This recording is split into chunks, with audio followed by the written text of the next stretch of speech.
Great. Hey, speaking of Mike Conley, obviously he's not making the All-Star team. Devin Booker is the fill-in for Anthony Davis.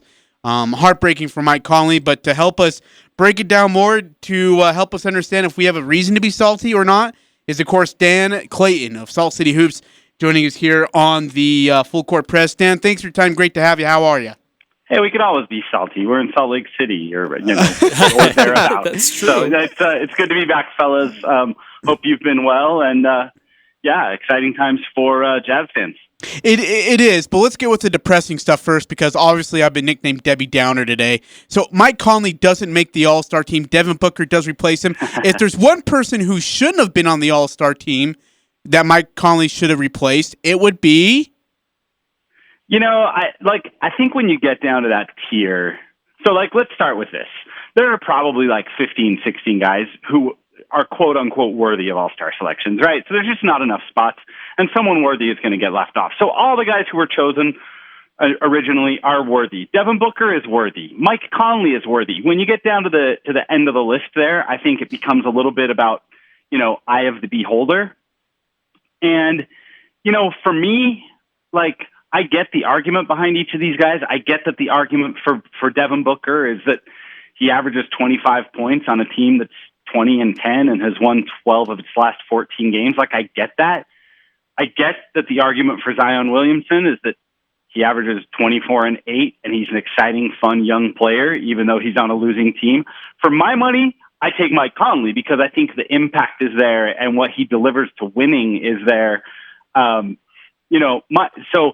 So in a word, to answer your question directly, I think my answer is Zion. I think this was probably too early for Zion to make the All-Star team, especially when his team is, still struggling, relatively speaking.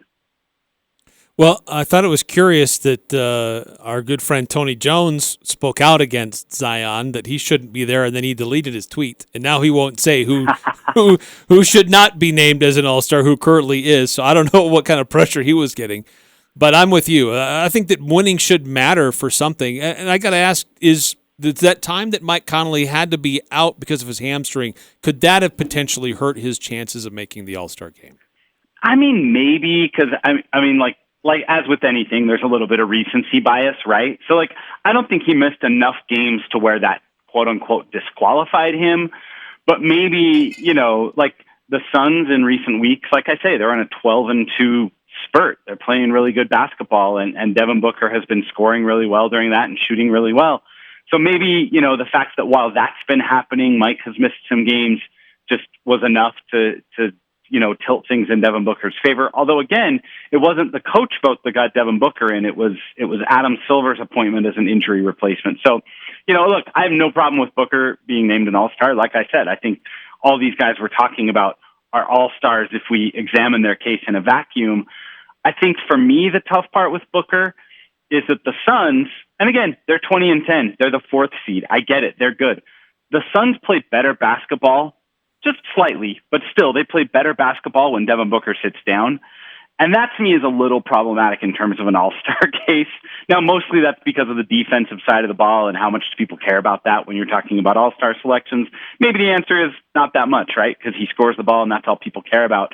But their net rating, their efficiency differential, their points per 100 minus their opponent's points per 100 is 2 points worse when Devin Booker is on the court versus when he's out of the game. And again, whatever. He scores a lot of points. He's a huge threat. He's the most schemed for player on the fourth seeded team.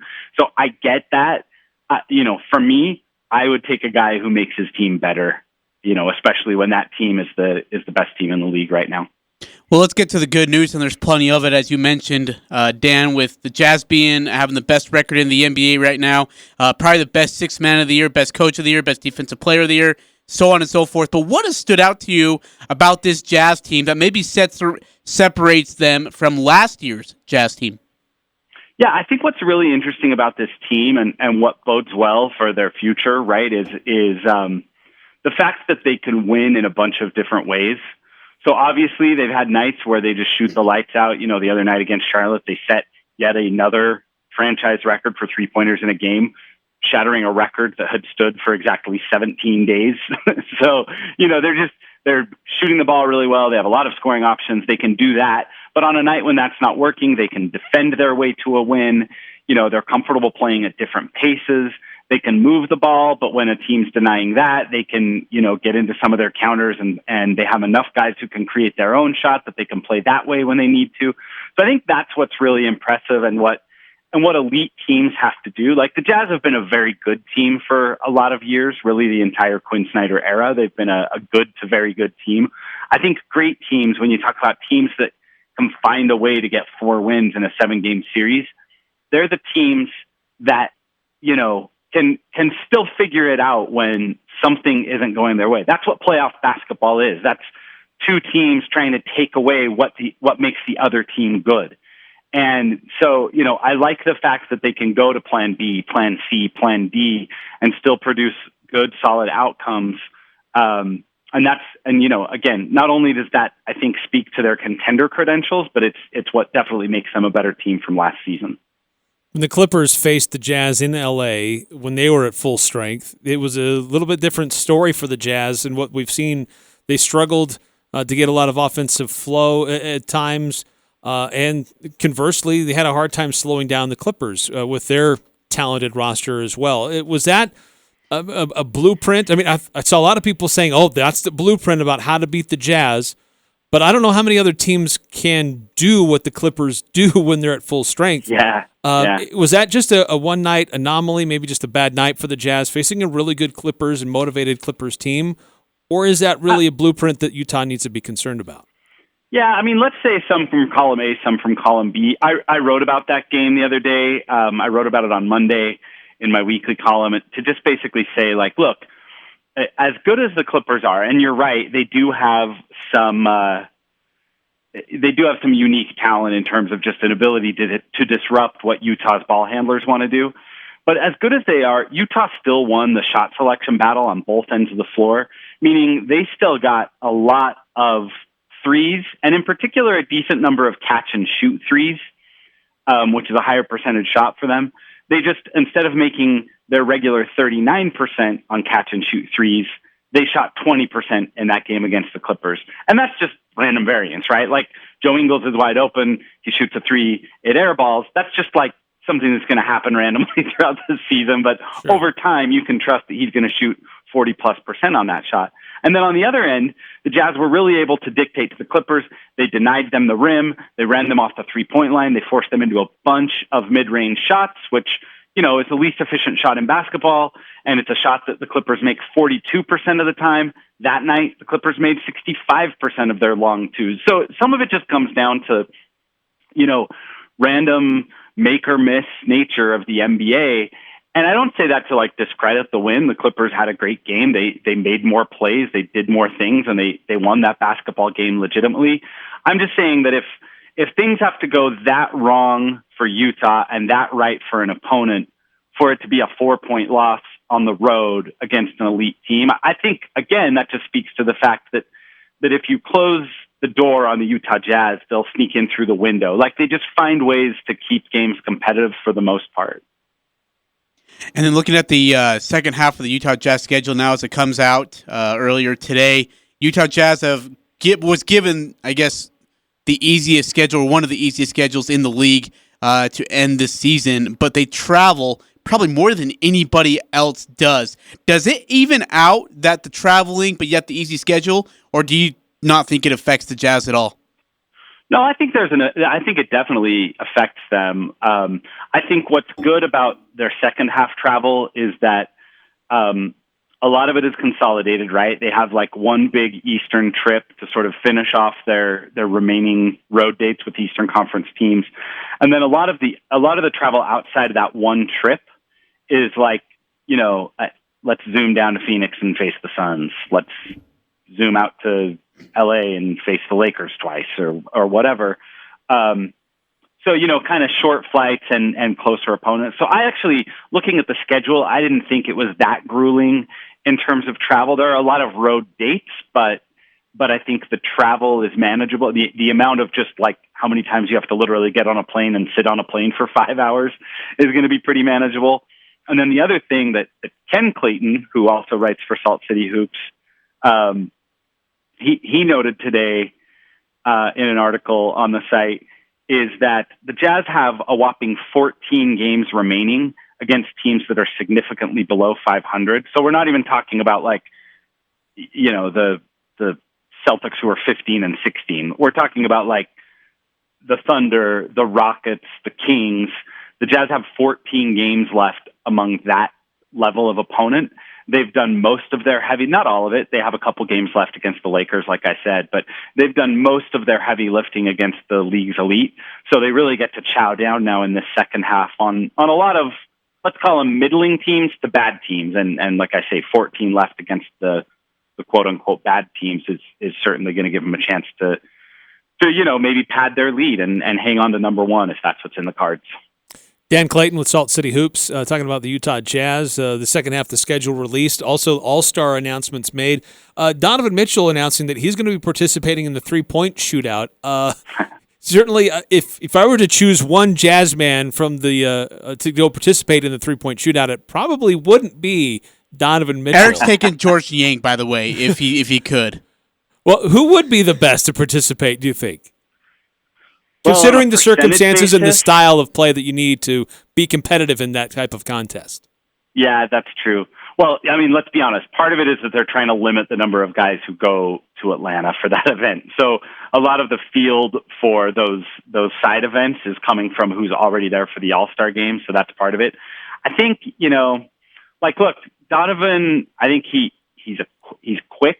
So part of the three-point contest is you got to be able to get your shot up quickly and get from rack to rack quickly. And that may be the advantage he would have over, say, a Joe Ingles, who has a better raw shooting percentage. I'd like to see Bogey. Like, I think Bogey's stroke is pure enough that if he gets, there's stroke shooters and then there's streak shooters. Like CJ Miles, the old Jazz forward, he was a streak shooter. Like, he would make 10 in a row and then he would miss 9 in a row. Right.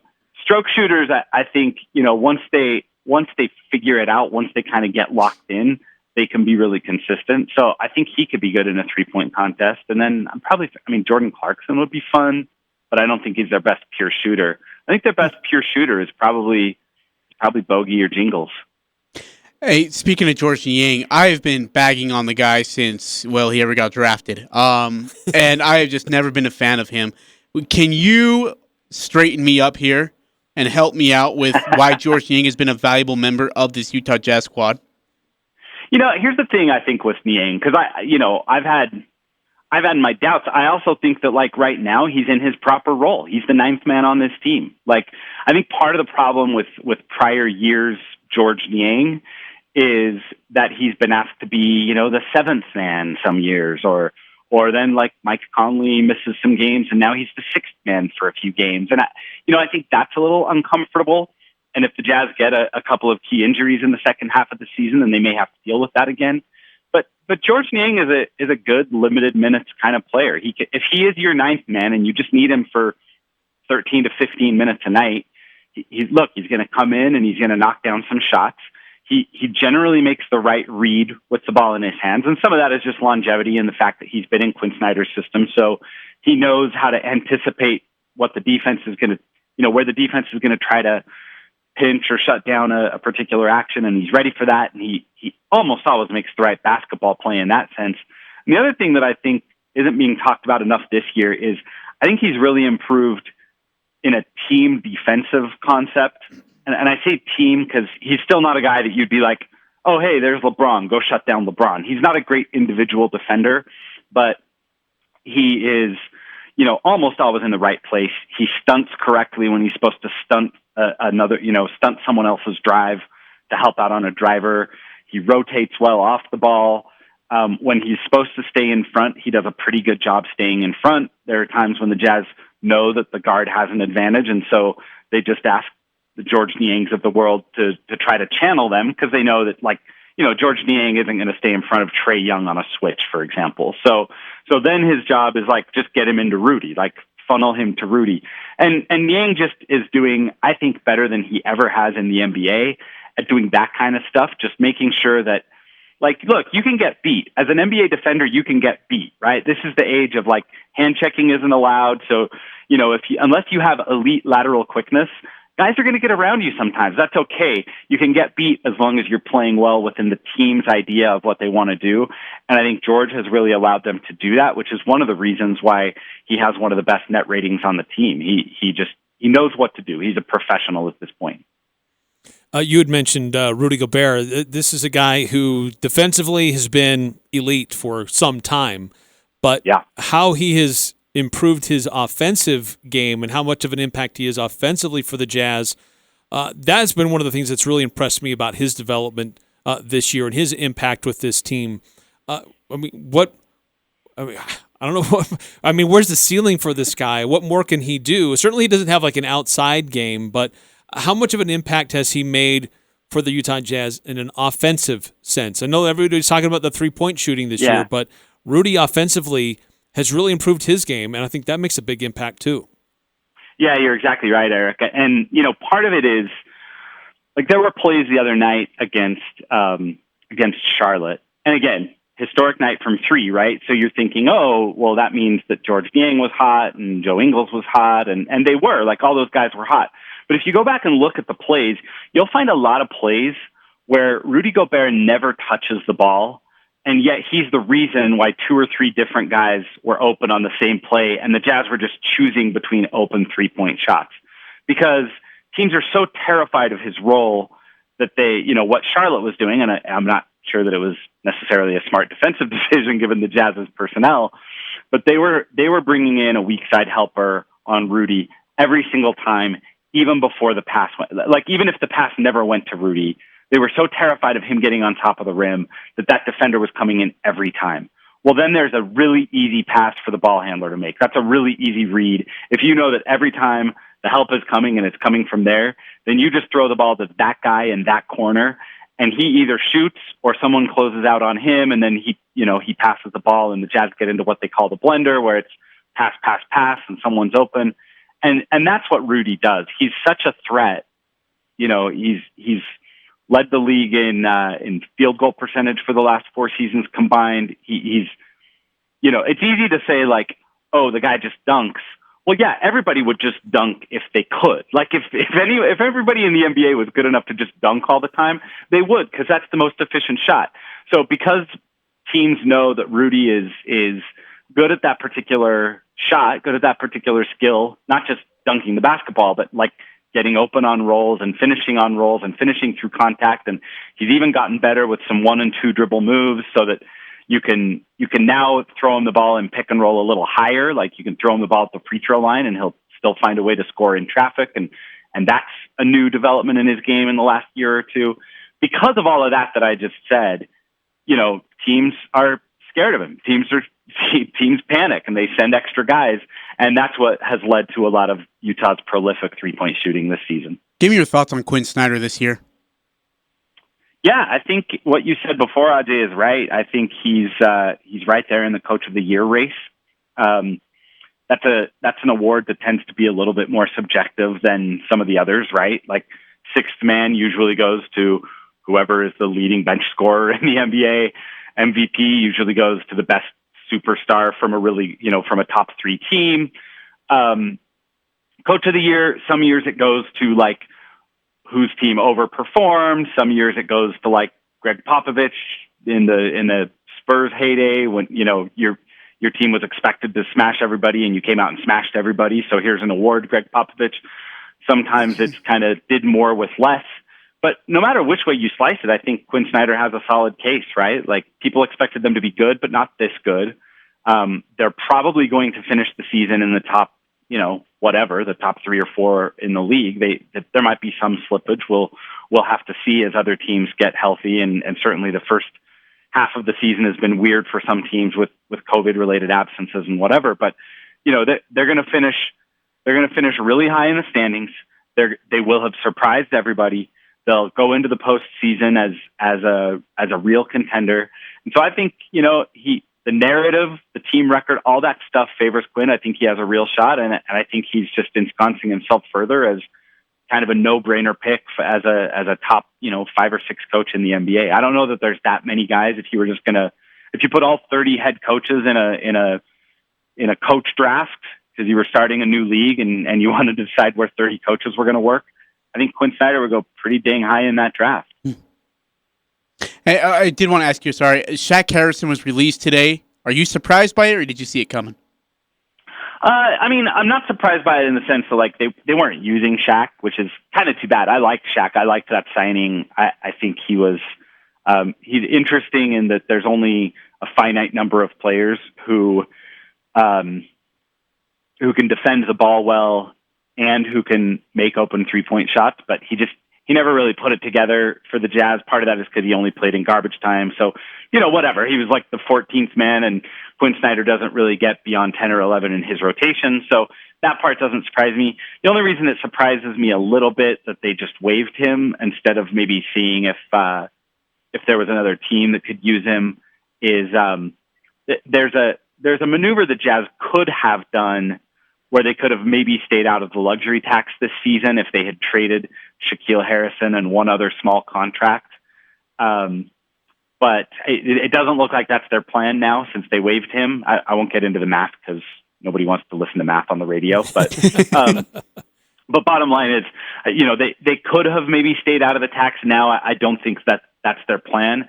And in a weird way, I kind of think Ryan Smith, the new Jazz owner, I think he wants to announce himself to the NBA. I think he wants people to know, like, hey, this is a little different era, and we're not gonna worry too much about the money if the team's in a good place. So yeah, maybe them letting him go was just an acknowledgement that, like, no, we're not gonna trade a Juwan Morgan or an Elijah Hughes to another team just to save money when they're ostensibly on their way to a top 2 or top 3 seed in the West, like that, So that's the only element that kind of caught me a little off guard there. But obviously, Shaq just wasn't playing. And doesn't it also signal their faith and in support of Mie Oni and what he's been able to do and how he's grown? Sure. Yeah. I mean, a little different role, right? I think part of the reason they signed Shaq was because, frankly, they weren't.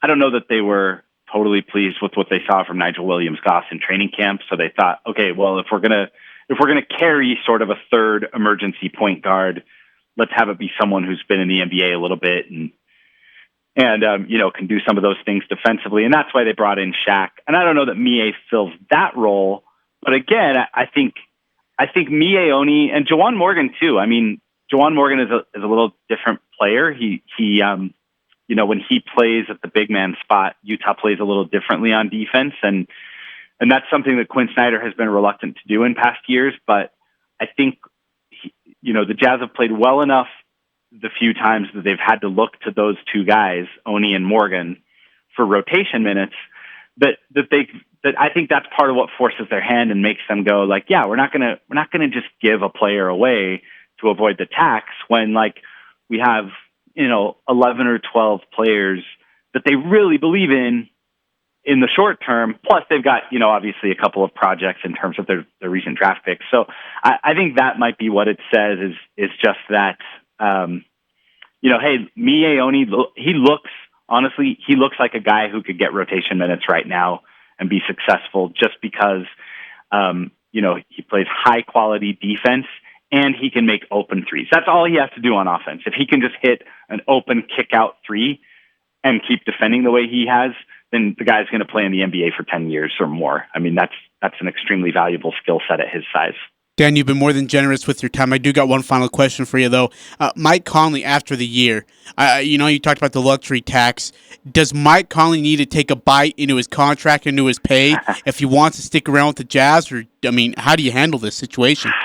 Yeah, I mean, I'll try to make this the short answer, too, because, again, like, no one wants to hear contract. Hey, I do. I'm all about math and numbers when it comes to NBA stuff, so let it rip.